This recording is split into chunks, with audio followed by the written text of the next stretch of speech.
Olá, alunos, tudo bem?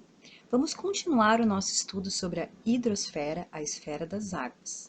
Na aula anterior, nós estudamos sobre as águas continentais, sobre os rios, os aquíferos. Agora, nessa aula, nós vamos continuar estudando a hidrosfera, mas nós vamos estudar as águas oceânicas. Bom, as águas oceânicas correspondem às águas salgadas existentes nos mares e nos oceanos. Eles representam 97,5% do total das águas do planeta. Oceanos são as grandes porções de água salgada no planeta. E existem 5 oceanos: o Atlântico, deixa eu apontar aqui para vocês, o Atlântico, que fica aqui ó, entre a África e a Europa e a América, o Pacífico, que está aqui e nessa outra ponta aqui. Por que que eu tenho? Eu não tenho 2 Pacíficos, temos apenas um. Como a Terra é um globo e aqui ela está sendo representada num plano, é como se a gente tivesse aberto uma bola e essas duas pontas aqui, na verdade, elas se unem, né? Elas são unidas. Por isso que eu tenho marcação de 2 oceanos pacíficos, quando na verdade é apenas um oceano. Aqui, ó, entre a Ásia, a África e a Oceania, eu tenho o Oceano Índico. No Polo Sul, eu tenho o Glacial Antártico. No Polo Norte, o Glacial Ártico. Então, nós temos aqui 5 oceanos entre os continentes. Qual é a diferença entre oceano e mar? Nós já vimos que oceanos são as grandes porções de água salgada, e são apenas 5. Já os mares, eles são pequenas porções de água salgada do planeta, que apresentam menor profundidade, além de maior variação de salinidade e de temperatura. Classificam-se como aberto, fechado e interior. Então, qual é a diferença de um oceano para um mar? Um oceano são grandes porções de água salgada, já os mares são pequenas porções de água salgada. Além disso, eles têm menor profundidade e maior variação de salinidade. Normalmente, os oceanos que são fechados têm mais salinidade. Eles classificam-se como aberto, fechado e interior. Vamos ver então o que é um mar fechado. Mar fechado é aquele que não tem nenhum contato com os oceanos. Então, é um mar fechado. Um mar interior é um mar que possui uma ligação com o oceano através do que a gente chama de um estreito ou de um canal. E o mar aberto é aquele que tem uma ligação direta com algum oceano. Então, são os 3 tipos de mares que nós temos. Nesse mapa, onde a gente consegue observar uma parte da Ásia, da Europa e da África, a gente consegue observar alguns mares. Aqui eu tenho o mar Mediterrâneo, que é um exemplo de mar interior. Aqui eu tenho o mar Cáspio, o mar Negro, que são mares fechados. Aqui é o mar Vermelho, que também é ligado por um canal, que é um mar interior. Tem o mar Morto, que não aparece aqui porque ele é muito pequenininho, mas ele é um mar fechado. Então, tem vários mares. Aqui eu tenho o mar Arábico, ó, um exemplo de mar aberto, né, que tem uma relação direta com o oceano. Então, aqui nesse mapa a gente consegue observar os 3 tipos de mar: abertos, fechados e interiores. Vamos falar um pouco das características das águas oceânicas. Vamos falar apenas da característica com relação à temperatura e com relação à salinidade. Quanto à temperatura, aonde que as águas dos oceanos vão ser mais quentes ou vão ser mais frias? Muito bem, quanto mais próximo do Equador, mais quente é a água. Por quê? A gente já sabe que a região do Equador é a região tropical, é a região que recebe maior insolação, já é a região que tem os climas mais quentes. A água do oceano ela é aquecida pelo calor do sol. Então, aonde eu tenho mais insolação, onde eu tenho um clima mais quente, eu vou ter uma água oceânica também mais aquecida. Então, próximo ao Equador, eu tenho águas mais quentes. Quanto mais eu vou me direcionando aos oceanos, aos polos norte e sul, em direção ao Oceano Glacial Ártico e ao Glacial Antártico, eu tenho as temperaturas mais frias, certo? E outra relação com a temperatura tem a ver com a profundidade. Então, se é o sol que esquenta a água, quanto mais na superfície, mais quente vai ser a água do oceano, mesmo nas regiões mais geladas. O que vai acontecer? Quanto mais eu vou aprofundando, quanto mais vai aumentando a profundidade, menor vai ficando a temperatura. Chega um momento que a temperatura vai se estabilizar, mas a profundidade vai gerar o quê? Menores temperaturas.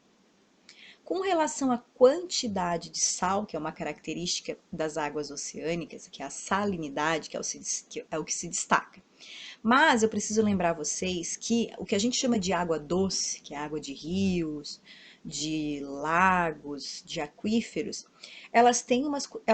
essas águas, elas também têm quantidades de sais. Se vocês pegarem um rótulo de água mineral, vocês vão ver que ali tem potássio, sódio, bicarbonato, cloreto, fluoreto, que são sais minerais. Só que a quantidade que existe nessas águas de rio, de aquífero, ela é muito pequena e a gente não consegue perceber através do nosso paladar.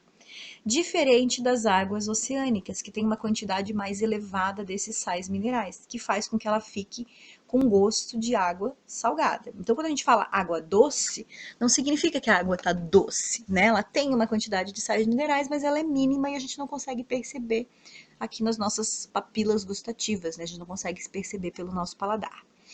As águas oceânicas, para cada 1 litro de água, tem em média 35 gramas de sal. Essa é a média. A gente tem um mar, que é o Mar Morto, que é o mar com maior salinidade. E esse Mar Morto, ele tem 10 vezes mais sal do que a média dos outros mares e dos outros oceanos. Então, se um oceano normal para 1 litro tem 35 gramas, no Mar Morto, em 1 litro, tem 350 gramas. Pesquisem sobre o Mar Morto, ele é bem interessante. Então, quanto mais próximo do Equador, maior é a salinidade. Por quê? Porque são as regiões mais quentes do globo. O que acontece com a água do oceano? A água evapora, mas o sal ele fica. Então, quando eu tenho, por isso que a nossa chuva não é salgada, porque quando eu tenho o processo de evaporação do ciclo da água, que vocês já estudaram, se a gente sabe que 97,5% da Terra é formada por oceanos, né, dessas águas são formadas por oceanos, se evaporasse a água junto com o sal, a chuva seria salgada. Mas o que acontece? Evapora a água e o sal permanece na água. Então, os locais onde eu tenho mais evaporação, eu vou ter uma água mais salgada, por consequência. Outra característica dos oceanos e mares é que eles possuem movimento. E os movimentos dos oceanos e mares são três: são as ondas, as marés e as correntes marítimas. As ondas, elas ocorrem por dois motivos. Primeiro, pela ação do vento, né, que sopra a superfície do mar. E aí o que acontece? Quando chega no litoral, acontece a arrebentação, quando a onda quebra, né, na praia.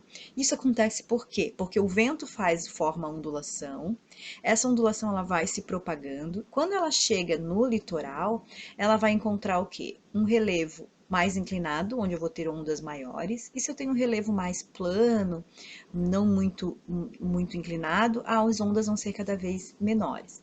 Então, é na praia onde acontecem as arrebentações. Então, eu preciso ter vento para ter onda e eu preciso ter um relevo inclinado para ter as ondas maiores. Então, a gente consegue observar, por exemplo, a nossa escola que fica em Santo Antônio de Lisboa é um local onde a gente não tem ondas grandes. Mas quando o vento está soprando muito forte, a gente percebe que o mar fica mais agitado, que tem mais ondas. Então, a gente consegue perceber bem essa relação de ondas, relevo e o vento. Um outro movimento dos mares, das águas oceânicas, são as marés. Então, esse movimento de subida, que é o movimento de cheia, e de descida, que a gente chama de vazante do mar, de acordo com a força de gravidade que a Lua e o Sol exercem sobre a Terra.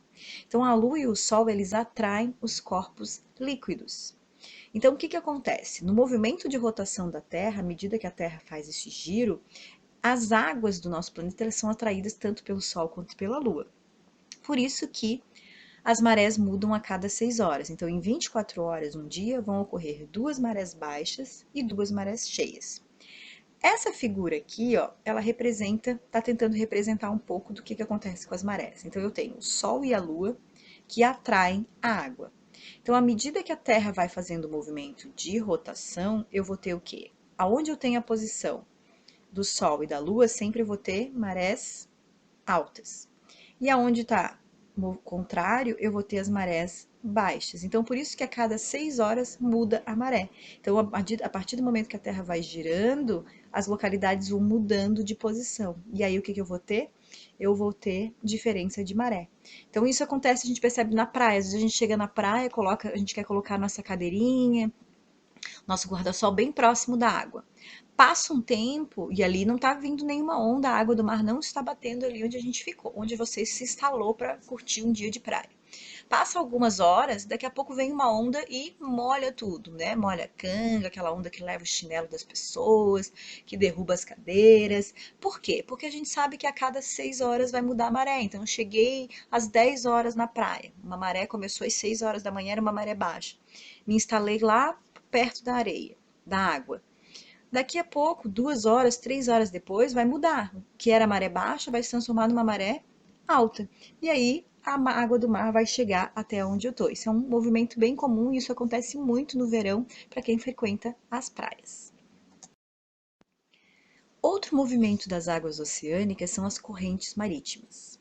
O que são correntes marítimas? São porções de água que se movimentam nos oceanos e mares de acordo com o vento e com o movimento de rotação. Então vejam como o vento ele é importante aqui no movimento das águas, tanto para as ondas quanto para as correntes marítimas, e o movimento de rotação da Terra. As correntes elas variam de acordo com a salinidade, com a densidade e a temperatura do local onde se formam. Então eu tenho dois tipos de correntes. Eu posso ter corrente quente e corrente fria. As quentes elas se formam na zona intertropical, próximo do Equador. As correntes marítimas frias formam-se na zona polar. As correntes elas são capazes de influenciar o clima das regiões por onde passam e também carregam plâncton de um lugar para o outro. Essas correntes marítimas elas são interessantes por quê? Porque elas alteram a temperatura da água e também ajudam, por exemplo, em alguns lugares onde eu tenho um inverno muito rigoroso. A Europa, essa corrente aqui, ó, que é a corrente do Golfo, ela é muito importante porque ela ameniza o inverno europeu. Ela eleva um pouco a temperatura, por quê? Porque ela é uma corrente quente, então ela ajuda aqui a não ter um inverno tão rigoroso aqui no oeste da Europa. Aqui o Brasil, ó, a gente tem duas correntes. A corrente do Brasil, que é uma corrente quente, e uma corrente fria aqui, que é a corrente de Falkland. Então, quando a gente está sob efeito dessa corrente do Brasil, a gente vai ter as águas mais quentinhas nas praias, a gente vai ter uma água mais quente. Já quando eu estou sob efeito da corrente de Falkland, principalmente aqui no sul do Brasil, a gente vai ver que as águas vão estar extremamente geladas.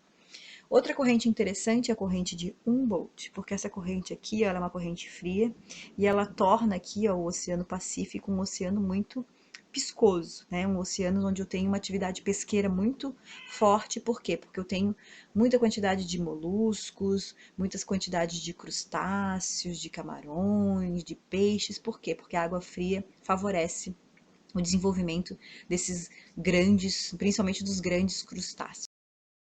Essa foi a nossa aula sobre as águas oceânicas.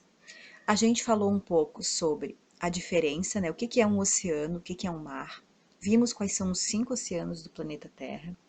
Entendemos a diferença de oceanos e mares. Sabemos que oceanos são grandes porções de água salgada e mares são pequenas porções de água salgada. Vimos que os mares eles podem ser de 3 tipos: mares abertos, mares fechados e mares interiores. Também aprendemos que os mares possuem 3 movimentos: as ondas, as marés e as correntes marítimas. E além disso, entendemos um pouco como que a temperatura dos oceanos varia e como que a salinidade desses oceanos também variam. Espero que vocês tenham entendido. Façam as atividades relacionadas a essa videoaula. Fiquem bem e fiquem em casa.